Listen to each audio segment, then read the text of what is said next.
వాళ్ళు కట్టిస్తే సరిపోతుంది. దాన్ని ప్యాచ్ వర్క్ అంటే ఎక్కడైతే ధ్వంసమైందో అక్కడ పోలవరం దగ్గర జరిగింది ఏంటి, కాపర్ డ్యామ్కి కొంత గ్యాప్స్ వదిలిపెట్టారు. ఎందుకంటే కాపర్ డ్యామ్ పూర్తిగా కట్టేస్తే నీళ్లు ఓళ్లల్లోకి వెళ్ళి మునిగిపోతుంది కాబట్టి దాంట్లో కొంత గ్యాప్స్ ఇచ్చి పెట్టారు. ఇటు పక్క డయాఫ్రమ్ వాల్ నిర్మాణం జరిగింది. ఆ గ్యాప్స్లో నుంచి వచ్చిన వాటర్ వచ్చి డయాఫ్రమ్ వాల్ మీదకి వెళ్ళడంతో అది పాడయింది అన్నటువంటిదే ప్రధానమైన అంశం. అది పాడవగా ప్రాజెక్టు కట్టడం కష్టం.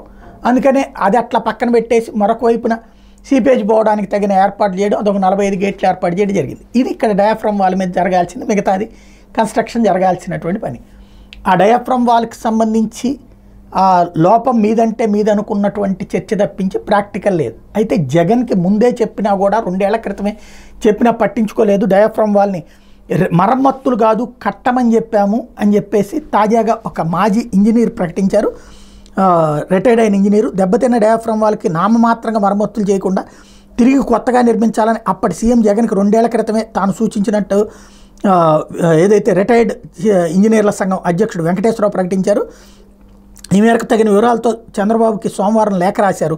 చంద్రబాబు నాయకత్వంలో రాష్ట్రం అభివృద్ధి చెందుతుందని, పోలవరం కూడా పూర్తవుతుందని ఆశాభావం వ్యక్తం చేశారు. పోలవరం ప్రాజెక్టు ఎత్తు తగ్గించకూడదు, ఎగువ దిగువ కాపర్ డ్యామ్ దగ్గర ఉన్న ప్రాంతాల్లోకి నీరు చేరకుండా పనులు చేపట్టాలి అని 2022లోనే జగన్కి రాసిన లేఖలో ప్రస్తావించినట్టు వెంకటేశ్వరరావు చెప్పారు.